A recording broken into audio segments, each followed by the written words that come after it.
Welcome to शिक्षा treasure. आज हम क्लास 10 पॉलिटिकल साइंस का पहला चैप्टर करेंगे जो है पावर शेयर। इस चैप्टर में हमें दो कंट्री के बारे में पढ़ना है जो है बेल्जियम और श्रीलंका।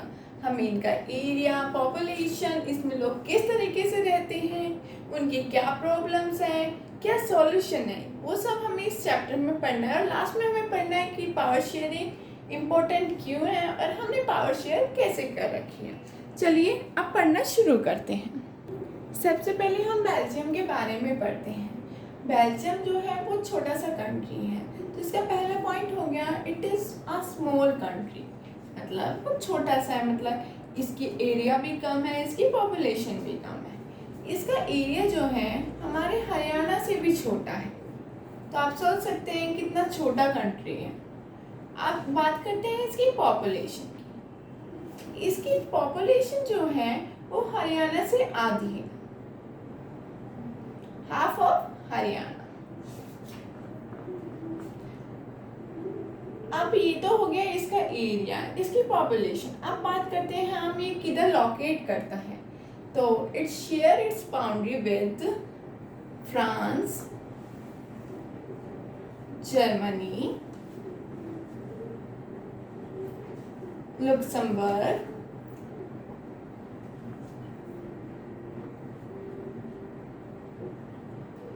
और नीदरलैंड। इन सब के साथ ही अपनी बाउंड्री शेयर करता है। ये 4 कंट्रीज है जिनके साथ ये अपनी बाउंड्री शेयर करता है। इसका एरिया तो हरियाणा से भी छोटा है। अब बात करते हैं, ये तो हो गया इसकी मेन कि वो कैसा है, एरिया कैसा है, पॉपुलेशन कैसी है। अब हम बात करेंगे कि वहाँ पर लोग का कंपोजिशन कैसा है, किस तरीके से लोग रहते हैं, किस रिलीजन के कितने लोग रहते हैं, और उसके बाद वो कौन सी लैंग्वेज बोलते हैं, वो सब हमें पढ़ना है। और उस पर मेनली ज़्यादा क्वेश्चन आने की चांसेस है। कई बार ये भी क्वेश्चन आ सकते हैं कि उसकी जोग्राफिकल कंडीशन कैसी है, तो आपको उसमें उसकी लोकेशन, एरिया, पॉपुलेशन ये सब बताना होगा। अब हम पढ़ रहे थे कि इथेनिक कंपोजिशन ऑफ बेल्जियम। अब हम पढ़ेंगे उसमें इथेनिक कंपोजिशन कैसे हैं, किस तरीके से लोग रहते हैं उसमें। तो एक मैंने इसमें टेबल की फॉर्म में बना दिया है ताकि आप अच्छे से समझ सकें। तो पहले है डच लैंग्वेज बोलने वाले लोग, वो वहाँ 59% है बेल्जियम में, और उनका रिलीजन है फ्लेमिश, ये उनका रिलीजन है। उसके बाद है 40% वहाँ पर फ्रेंच बोलने वाले लोग रहते हैं, उनका रिलीजन है वालोनिया। उसके बाद 1% बचे हुए 59 + 40 99 हो गए, और 1% जो है वहाँ पर जर्मन वाले लोग रहते हैं जो जर्मनी बोलते हैं। और उनके बाद उनका जो रिलीजन है वो है बेल्जियंस। ये हो गया उसकी एथनिक कंपोजिशन। ये तो हो गया बेल्जियम में एथनिक कंपोजिशन कैसी थी। अब हम चाहते हैं कि बेल्जियम की कैपिटल ब्रुसेल्स में उनकी कंपोजिशन कैसी थी, मतलब वहाँ पर क्या बोलने वाले कितने लोग रहते थे, डच बोलने वाले कितने लोग थे, फ्रेंच बोलने वाले कितने लोग थे, और जर्मनी बोलने वाले कितने लोग थे। अब वो पढ़ेंगे। अब हम पढ़ेंगे उसकी कैपिटल। उसकी कैपिटल में 80% जो लोग रहते थे वो फ्रेंच बोलते थे। फ्रेंच बोलने वाले हमें पता है कि उनका कौन सा रिलीजन था, उनका रिलीजन था वालोनिया। उसके बाद 20% जो वहाँ के लोग थे वो डच बोलते थे, और उनका रिलीजन था फ्लेमिश। ये हम पहले पढ़ चुके हैं। तो अगर ये क्वेश्चन आए कि आप बेल्जियम के बारे में लिखो, तो अब तक जितनी भी सारी बातें हमने की है वो सारी बेल्जियम की है, और ये उसकी कैपिटल की बातें हैं कि 80% फ्रेंच वाले और 20% डच वाले। अब देखिए कि बेल्जियम की जो लोग रहते थे, इसकी बेल्जियम में मेन उस कंट्री में वहाँ पर ज़्यादा लोग जो थे वो डच बोलने वाले थे, मेजॉरिटी में थे डच वाले, और माइनॉरिटी में थे हमारे फ्रेंच बोलने वाले। लेकिन अगर हम इसकी कैपिटल की बात करें तो बिल्कुल अपोजिट था। फ्रेंच बोलने वाले मेजॉरिटी में थे और डच बोलने वाले माइनॉरिटी में थे। इसी कारण जो डच बोलने वाले थे वो लोग चाहते थे कि हमारा कंट्रोल हो कंट्री पे, हमारी सारी बातें मानी जाए, क्योंकि वो मेजॉरिटी में थे। लेकिन फ्रेंच बोलने वाले इससे एग्री नहीं थे, क्योंकि वो उसकी कैपिटल ब्रुसेल्स में मेजॉरिटी में थे। तो इसी के कारण उनके बीच कॉन्फ्लिक्ट होता है। उसके बारे में आगे पढ़ेंगे कि कॉन्फ्लिक्ट कैसे सुलझाया जाता है। लेकिन उनकी कंपोजिशन के कारण, क्योंकि एक जगह एक लैंग्वेज बोलने वाले ज़्यादा थे, दूसरी जगह दूसरी लैंग्वेज बोलने वाले, इसलिए कारण उनके में कॉन्फ्लिक्ट होता रहता था। अब हम पढ़ेंगे श्रीलंका के बारे में। श्रीलंका के बारे में मेनली आप सभी को पता भी है कि वो हमारे साउथ में पड़ता है। इसके बारे में ज़्यादा कुछ आपको याद रखने की ज़रूरत नहीं पड़ेगी क्योंकि आपको ऑलरेडी इसके बारे में पता होगा। श्रीलंका जो है एक आइसलैंड नेशन है, ये पानी के बीच में पड़ता है, इसलिए ये आइसलैंड है, और ये कंट्री है इसलिए ये नेशन है। अब हम आगे पढ़ेंगे। इसकी जो पॉपुलेशन है वो 2 करोड़ है। 2 crore means as same as population of Haryana. हमने इससे पहले जो कंट्री पढ़ा था उसकी पॉपुलेशन हरियाणा से आधी थी, लेकिन श्रीलंका की पॉपुलेशन हरियाणा के बराबर है, और ये इंडिया के साउथर्न में पड़ता है, मीन्स तमिलनाडु जो हमारे सबसे नीचे वाला स्टेट है उसके साउथ में ये पड़ता है। साउथ में ये 2 किलोमीटर नीचे ये आइसलैंड हमें पड़ता है। 2 किलोमीटर नहीं, सॉरी फ्यू किलोमीटर, हमें आइडिया नहीं हो कितना किलोमीटर है, लेकिन ये साउथ में हमारे कंट्री के पड़ता है। उसके बाद ये तो हो गई मेन बातें, 2-3 पॉइंट्स है, ये इजीली आपको याद भी होंगे और रहने भी चाहिए। इसके बाद हम पढ़ेंगे वहाँ पर कौन सी लैंग्वेज बोलने वाले लोग रहते थे, और वो कौन से रिलीजन से बिलोंग करते थे, और कितनी परसेंट थे। ये हमने जैसे बेल्जियम में पढ़ा वैसा हम श्रीलंका में भी हमें पढ़ना है। तो चलिए अब हम श्रीलंका में पढ़ेंगे कि कैसे कौन सी लैंग्वेज के कितने परसेंट लोग रहते थे। तो सबसे पहले बात करते हैं सिन्हाला लैंग्वेज, जो मेनली श्रीलंका में ही बोली जाती है, वहाँ की लैंग्वेज। तो वहाँ की लैंग्वेज बोलने वाले 74% लोग रहते थे, और वो सारे बुद्धिज्म रिलीजन से बिलोंग करते थे। उसके बाद आती है तमिल बोलने वाले। ये तमिल के नीचे साइड है, तो वहाँ पर भी कुछ एरिया में तमिल बोली जाती है श्रीलंका में। तो वो तमिल बोलने वाले लोग वहाँ पर 18% थे, और वो हिंदू और मुस्लिम दोनों रिलीजन के थे। अब बात आती है तमिल और सिन्हाला दोनों लैंग्वेज, मतलब ऐसे लोग जो ये लैंग्वेज भी बोलते थे और ये लैंग्वेज भी बोलते थे, वो थे 7% लोग, और वो सारे थे क्रिश्चियन। अब बात आती है तमिल स्पीकर्स की। 18% में भी डिवाइड कर रखा है, उसमें से 13% जो है वो वहाँ के लोग, मतलब तमिल जो बोलते थे वो श्रीलंकन तमिल स्पीकर थे, और 5% जो थे वो इंडियन तमिल स्पीकर थे। ये भी 18% में डिवाइड किया हुआ है। ये तो हमने पढ़ा श्रीलंका में लोग कैसे रहते थे। यहाँ पर भी सिन्हाला वाले चाहते थे कि हमारा रूल हो कंट्री पर, क्योंकि हम सबसे ज़्यादा है कंट्री में, लेकिन नीचे वाले ये दोनों नहीं चाहते थे ऐसा। लेकिन बाद में ऐसा हुआ भी था कि वहाँ की गवर्नमेंट इलेक्ट हुई और सिन्हाला को अपॉर्चुनिटी दी कि वो अपना रूल कर सके। इसके कारण यहाँ पर सिविल वॉर भी हुआ। अब हम नेक्स्ट टॉपिक पढ़ेंगे जो है मेजोरिटानिज्म इन श्रीलंका। इसमें जो मैंने बताया था कि वहाँ की गवर्नमेंट ऐसी इलेक्ट हुई जिन्होंने सिन्हाला बोलने वाली लैंग्वेज को सपोर्ट किया। तो पहले जानते हैं कि श्रीलंका इंडिपेंडेंट कब हुआ था। श्रीलंका इंडिपेंडेंट हुआ था 1948 में। श्रीलंका इंडिपेंडेंट हुआ था। उसके बाद इसमें गवर्नमेंट के बता रखे हैं कि वहाँ पर जो गवर्नमेंट थी उन्होंने सिन्हाला को आगे बढ़ाने का सोचा, मतलब उसको अपॉर्चुनिटी दी। और यहाँ पर जो वर्ड है मेजोरिटानिज्म, इसका मतलब ये होता है कि किसी भी कंट्री में जो मेजॉरिटी बोलने वाले लोग, मतलब मेजॉरिटी में जो भी लोग हैं उनके पास अपॉर्चुनिटी हो, वो अपनी मर्जी से कंट्री पे रूल कर सकते हैं, बजाय जो कम है मतलब माइनॉरिटी वाले लोगों पर भी अपनी मर्जी चला सकते हैं। यही होता है मेजोरिटानिज्म का मतलब। अब वहाँ के गवर्नमेंट ने क्या मेजर्स, क्या स्टेप्स लिए, क्या एक्ट पास हुई, अब हम उसके बारे में पढ़ेंगे। अब वहाँ पर एक एक्ट पास हुई थी 1956 ईयर्स के नाम पर। उस एक्ट का कोई स्पेशल नाम नहीं था। उसके अंदर ये 3 स्टेप्स लिए गए थे। पहला था वहाँ की जो सिन्हाला लैंग्वेज थी उसको ऑफिशियल लैंग्वेज डिक्लेयर कर दिया था, और जो तमिल लैंग्वेज थी उसको इम्पोर्टेंस नहीं दिया गया था। दूसरा था वहाँ की गवर्नमेंट को ये कह दिया गया था कि ऐसी पॉलिसी कोई वो फेवर करे, उनका सपोर्ट करे जो सिन्हाला के लोगों को यूनिवर्सिटी और गवर्नमेंट जॉब्स की पोजीशन में आने में हेल्प करे। तीसरा पॉइंट था वहाँ पर एक कॉन्स्टिट्यूशन आया नया कॉन्स्टिट्यूशन में इम्प्लीमेंट हुआ, जिसमें ये था कि जो गवर्नमेंट को और वहाँ के लोगों को बुद्धिज़्म को ही प्रोटेक्ट करना है और उसी को ही बढ़ावा देना है। तो तीनों ही स्टेप ऐसे लिए गए कि जिसमें तमिल बोलने वाले लोगों का कोई फेवर नहीं था, इसलिए वहाँ पर तमिल और सिन्हाला बोलने वाले लोगों में आपस में मतभेद रहने लगा, मतलब उनकी कॉन्फ्लिक्ट होती रही, उनकी लड़ाई हुई।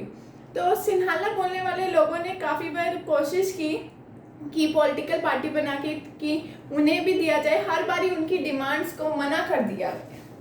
1980 में उन्होंने ऑर्गेनाइजेशन बनाई और फिर उन्होंने सोचा कि इस बार हमें अपनी डिमांड पूरी करवानी है, तो इसी कारण से वहाँ पर लड़ाई हुई सिविल वॉर। वो लड़ाई सिविल वॉर में कन्वर्ट हो गई। अब सिविल वॉर मतलब क्या होता है, जब किसी कंट्री में अपोजिंग ग्रुप, ये रिलीजन के दो ग्रुप थे, इनके बीच में लड़ाई हुई थी, इसी को सिविल वॉर कहते हैं। सिविल वॉर हुआ, वहाँ पर दोनों रिलीजन के काफ़ी लोग मारे गए। उसके बाद ये जो सिविल वॉर है ये 2009 में जाके ख़त्म हुआ। यही इस टॉपिक में कि वो सिविल वॉर कैसे शुरू हुआ था, किस कारण शुरू हुआ था और कौन सी ईयर में जाकर ख़त्म हुआ। अब हम नेक्स्ट टॉपिक पढ़ेंगे जो है अकोमोडेशन इन बेल्जियम। इसके अंदर मेनली एक है बेल्जियम मॉडल। इसके बारे में इसमें 4 पॉइंट है और यही इम्पोर्टेंट है। ये 4 से 5 मार्क्स में आता है। वैसे 4 मार्क्स के कोई क्वेश्चन नहीं होते, इसमें 4 पॉइंट है, लेकिन आप अगर इसने ही एक्सप्लेन करके लिखेंगे तो 5 नंबर के लिए सफिशेंट है। तो इसका पहला पॉइंट है equal representation in central government. Constitution ने, वहाँ के कॉन्स्टिट्यूशन ने ये कहा कि जो सेंट्रल गवर्नमेंट में इक्वल रिप्रेजेंटेशन होगा डच वालों का भी और फ्रेंच वालों का भी। वहाँ के जो मिनिस्टर्स बनते हैं सेंट्रल गवर्नमेंट में, वो दोनों के बराबर होंगे। दूसरा पॉइंट है जो ब्रुसेल्स, उसकी कैपिटल है, वहाँ पर उसकी खुद की सेपरेट गवर्नमेंट होगी। हमें पता है कि ब्रुसेल्स में फ्रेंच बोलने वाले लोग ज़्यादा हैं और मेन बेल्जियम में डच बोलने वाले लोग ज़्यादा हैं। अब वहाँ की सेपरेट गवर्नमेंट बन रही है, इसका मतलब अगर एक के ज़्यादा कम होंगे तो उनमें वापस कॉन्फ्लिक्ट होगा, इसलिए कह दिया गया कि वहाँ पर भी इक्वल रिप्रेजेंटेशन रहे। तो जो फ्रेंच वाले बोलने वाले लोगों ने सेंट्रल गवर्नमेंट में इक्वल रिप्रेजेंटेशन स्वीकार कर लिया और ऐसे ही जो डच बोलने वाले लोग हैं उन्होंने ब्रुसेल्स में, ये दोनों जगह पे हो गया, तो वहाँ की सेपरेट गवर्नमेंट बन गई। थर्ड पॉइंट है state government is not under central government. Central और स्टेट गवर्नमेंट होती है, सेंट्रल गवर्नमेंट के पास ज़्यादा पावर होती है अकॉर्डिंग टू स्टेट गवर्नमेंट, लेकिन ये कह दिया गया कि स्टेट गवर्नमेंट सेंट्रल गवर्नमेंट के अंडर नहीं है, उसके साथ काम करने वाली एक गवर्नमेंट है। फोर्थ पॉइंट है थर्ड गवर्नमेंट। एक पहली गवर्नमेंट तो होती है सेंट्रल गवर्नमेंट, दूसरी हो गई स्टेट गवर्नमेंट। वहाँ पर एक तीसरी गवर्नमेंट भी थी जो थी कम्युनिटी गवर्नमेंट। कम्युनिटी गवर्नमेंट में क्या था, कोई एक लैंग्वेज बोलने वाले लोगों की मिलके बनती, जैसे डच की अलग कम्युनिटी गवर्नमेंट, फ्रेंच की अलग कम्युनिटी गवर्नमेंट और जर्मन बोलने वालों की अलग कम्युनिटी गवर्नमेंट। इसमें ये मैटर नहीं करता कि वो कम्युनिटी गवर्नमेंट के लोग कहाँ पर रहते हैं, कहीं भी रहे तो उनसे कोई फर्क नहीं पड़ता, और उनके पास किस तरह की पावर थी, कल्चर से रिलेटेड, एजुकेशन से रिलेटेड, लैंग्वेज से रिलेटेड, उनके पास ये सारी पावर थी।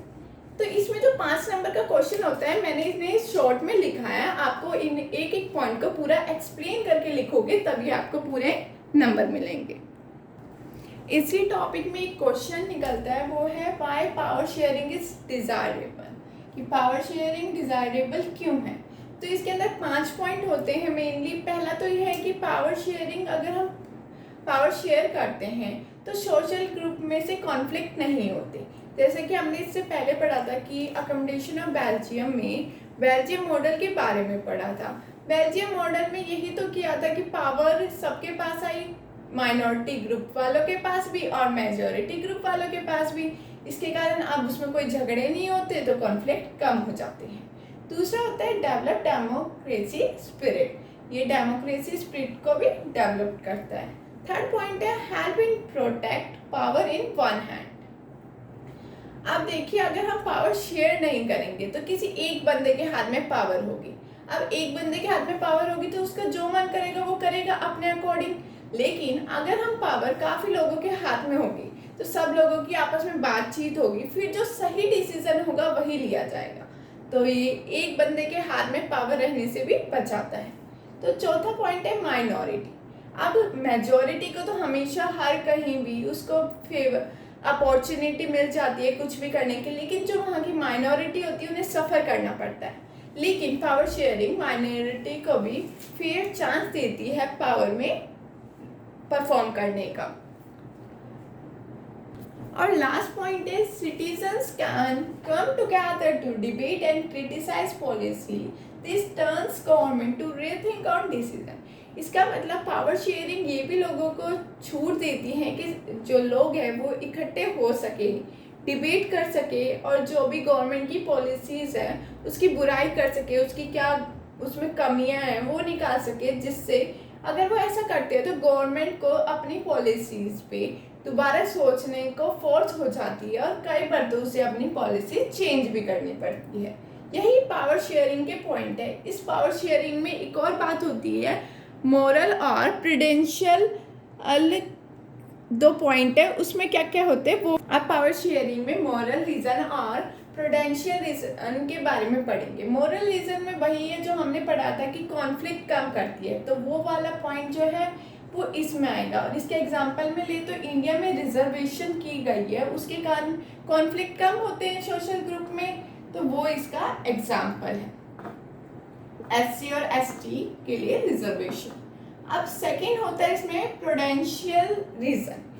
ये क्या करता है डेमोक्रेसी स्पिरिट डेवलप करता है, और इसका एग्जांपल वो है जो हमने लास्ट पढ़ा था कि लोग इकट्ठे हो सकते हैं, क्रिटिसाइज कर सकते हैं गवर्नमेंट की पॉलिसीज को, जिसके कारण गवर्नमेंट को अपनी पॉलिसी पे सोचना पड़ता है और कई बार उसे चेंज भी करना पड़ता है। ये भी है, ये 3 नंबर के क्वेश्चन में आता है और ये आपके एक्सरसाइज में भी गिवन है।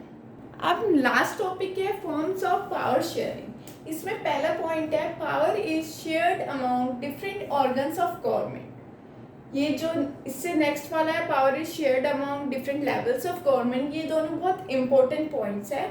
इनमें अकेले में भी क्वेश्चन पूछ सकते हैं और फॉर्म्स ऑफ पावर शेयरिंग के 4 पॉइंट्स पे भी क्वेश्चन पूछ सकते हैं। तो पहले हम पढ़ते हैं इसमें है क्या एक्चुअली। तो अब इसके ऑर्गन्स कौन कौन से हो गए, ये होता है लेजिस्लेचर, एग्जीक्यूटिव और लास्ट वन होता है जुडिशरी। इन सब के बारे में आपने पहले पढ़ ही रखा है, इनका क्या क्या काम होता है, कैसे वर्क करते हैं। अब क्या है पावर इन तीनों के बीच में शेयर होती है और ये तीनों जो है ऑर्गन सेम लेवल पर ही होते हैं। किसी को ये नहीं कह सकते हम कि जुडिशरी सबसे ऊपर है या लेजिस्लेचर सबसे ऊपर है, ये सब एक ही लेवल पे पुट होते हैं। इसलिए इस पावर शेयरिंग को हम बोलते हैं हॉरिजॉन्टल पावर शेयरिंग।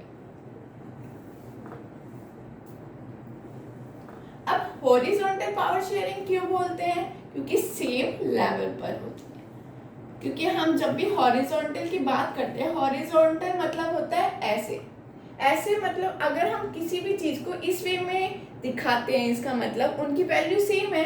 अगर हम ऐसे करते हैं इसका मतलब ऊपर से नीचे जा रहे हैं, कहीं ना कहीं उनकी वैल्यू घट रही है या बढ़ रही है, इसलिए इनको हम बोलते हैं हॉरिजॉन्टल पावर शेयरिंग। अब इसमें क्या होता है, इन तीनों के पास राइट होते हैं, ये एक दूसरे को चेक और बैलेंस कर सकती है। अगर कोई इनमें से ज़्यादा पावर यूज़ करता है, ये गलत तरीके से पावर यूज़ करता है, तो ये आपस में रोक सकती है। ये सारी एक जगह पर पुट होती है, लेकिन इनके जो फंक्शन होते हैं, इनकी पावर जो होती है वो डिफरेंट होती है, और जो इन्हें सेपरेशन कर रखा है वो इंश्योर करता है कि इनमें से कोई भी ऑर्गन अनलिमिटेड पावर यूज ना कर सके। अब नेक्स्ट पॉइंट जो है इसका सेकंड है power is shared among different level of government. अब हमने इससे पहले बात की थी डिफरेंट ऑर्गन ऑफ गवर्नमेंट, और अब हम बात कर रहे हैं डिफरेंट लेवल ऑफ गवर्नमेंट। अब गवर्नमेंट के लेवल क्या है हम उनकी बात करते हैं। तो 3 लेवल में होती है। सबसे पहले होती है सेंट्रल गवर्नमेंट, जिसको हम नेशनल गवर्नमेंट भी कहते हैं। दूसरी होती है स्टेट गवर्नमेंट, और थर्ड होती है कहीं पर कम्युनिटी गवर्नमेंट होती है, कहीं पर रीजनल गवर्नमेंट होती है। 3 गवर्नमेंट के टाइप है। इसको कहीं कहीं पर कम्युनिटी गवर्नमेंट भी कहते हैं, इसलिए कंफ्यूज बिल्कुल नहीं होना। अब देखिए ये ऊपर से नीचे हमेशा प्लेस की जाती है, और अगर हम किसी मतलब ज़्यादा पढ़े लिखे लोग से नहीं पूछेंगे, हम पूछते हैं आप बताइए कि आपकी नज़रों में कौन सी गवर्नमेंट सबसे ऊपर है, तो वो हमेशा नेशनल गवर्नमेंट का नाम लेगा, क्योंकि उनके माइंड में इमेज ऐसी बनी है कि ये सारी गवर्नमेंट नेशनल गवर्नमेंट के अंडर चलती है, इनकी खुद की कोई पावर नहीं है, जैसा ये कहेगी वैसे ये दोनों करेगी। लेकिन ऐसा नहीं होता। सेंट्रल गवर्नमेंट की अपनी अलग से पावर होती है, इन दोनों की अपनी अलग से पावर होती है, कोई एक दूसरे के अंदर काम नहीं करती। तो अगर इसके बाद आपसे कोई भी पूछे कि ये एक दूसरे के अंडर है, तो बिल्कुल कहिए नहीं, ये एक दूसरे के अंडर नहीं है, सबकी अपनी पावर है, अपने फंक्शन है। हाँ, होता है कई केसेस में जब हमें एक दूसरे की ज़रूरत पड़ती है, मतलब इन दोनों में, तो मेनली सेंट्रल गवर्नमेंट का फैसला माना जाता है। अगर इन दोनों के बीच में कोई मनमुटाव या कोई ऐसा टॉपिक या आ जाता है जिसमें ये फैसला सही से नहीं कर पाती है। अब हम बात कर रहे थे पावर शेयर, अभी हो गए ये, आप देखिए कैसे प्लेस कर रखे हमने वर्टिकली, तो इसे हम बोलते हैं वर्टिकल पावर शेयर। इससे पहले हमने हॉरिजॉन्टल पावर शेयरिंग पढ़ा, इस बार वर्टिकल पावर शेयरिंग। और इसका नेक्स्ट पॉइंट यही होगा कि ये एक दूसरे के अंडर नहीं है, सबके अपने फंक्शन है। ठीक है, ये सब इसके पॉइंट्स है, इसमें यही बात जाननी है आपको, इसमें बिल्कुल भी डाउट नहीं होना चाहिए आपको किसी से भी रिलेटेड कि एक दूसरे के अंडर वर्क करती है कि नहीं। अब हम इसका थर्ड पॉइंट पढ़ेंगे जो है power is shared among different social group. अब सोशल ग्रुप क्या है? जो रिलीजन बेस पे है, रिलीजियस सोशल ग्रुप, और जो लैंग्वेज के बेस पर है। ये दो सोशल ग्रुप है जो मेनली हम बात कर रहे हैं इसमें, जिनके बीच में पावर शेयर होती है। सोशल ग्रुप को हम लिंग्विस्टिक ग्रुप्स भी कहते हैं, और इसको रीजनल ग्रुप कह दो या रिलीजियस ग्रुप कह दो, दोनों का मतलब एक ही होता है। इस पावर शेयरिंग का सबसे अच्छा एग्जाम्पल हमने बेल्जियम में पढ़ा था कम्युनिटी गवर्नमेंट के रूप में। अब क्या था, बेल्जियम में कम्युनिटी गवर्नमेंट थी। कम्युनिटी गवर्नमेंट कैसी थी? लैंग्वेज बेस पे थी, तो उसको पावर मिल रही थी। इसलिए इसके अंदर ऐसा ही होता है कि लैंग्वेज के हिसाब से बने हुए ग्रुप्स, रिलीजन के हिसाब से बने हुए ग्रुप को भी पावर मिलती है। तो बेल्जियम का सबसे अच्छा एग्जाम्पल है, अगर आपको इसका कोई भी एग्जाम्पल पूछे तो। इस पावर शेयरिंग से क्या है, जो माइनॉरिटी होती है उसको फेयर चांस मिलती है पावर में एक्ट करने की, हिस्सा लेने की। अब वहां पर माइनॉरिटी में थी वो लैंग्वेज, और उनको पूरा चांस मिला अपनी गवर्नमेंट बनाने का, और उनके पास खुद की पावर भी थी, इसलिए वो इसके अंडर बेस्ट एग्जाम्पल है। और आप भूलेंगे भी नहीं, क्योंकि इससे पहले आपने वो पढ़ा है, आपको कोई नया एग्जाम्पल याद नहीं करना, सिंपल सा बेल्जियम का एग्जाम्पल आपको अपने दिमाग में रखना है। इसका लास्ट पॉइंट है power sharing arrangement can also be seen in the way political parties, pressure groups and movements। इसमें क्या है, इसका मीनिंग क्या है? पावर जो है पॉलिटिकल ग्रुप में भी होती है, शेयर की जाती है उनके साथ, प्रेशर ग्रुप में भी, और मूवमेंट। अब हम इसे समझे कैसे? अब देखिए इलेक्शन होते हैं, इलेक्शन में कई बार ऐसा होता है कि एक अकेली पॉलिटिकल पार्टी मेजॉरिटी हासिल नहीं कर पाती, तब क्या करेगी? तब वो क्या करेगी, दूसरी किसी पार्टी के साथ मिलना चाहेगी। अगर अकेली नहीं हो पाई तो वो चाहेगी कि हम दो पार्टी मिलकर एक गवर्नमेंट फॉर्म कर ले। अब ऐसा करेगी तो उसे जो छोटी पार्टी के साथ मिली है उसको भी कोई ना कोई पावर तो देनी पड़ेगी, तो इसमें भी पावर शेयरिंग हो रही है। यही इस चौथे को समझने का सबसे सीधा और सरल एग्जाम्पल है, सिंपल है। इस चैप्टर में बस इतना ही है, छोटी छोटी बातें हैं जो आपको ध्यान में रखनी है, समझनी है और याद करनी है। मैं सोचती हूँ आपको इससे रिलेटेड कोई भी डाउट नहीं होगा, लेकिन फिर भी अगर आपको कहीं भी डाउट हो, प्रॉब्लम आए, तो आप कमेंट बॉक्स में लिखकर मुझसे पूछ सकते हैं, मैं उसका आंसर ज़रूर दूंगी। और आपको ये वीडियो अच्छी लगे तो इसे लाइक करें और चैनल को सब्सक्राइब करना ना भूलें।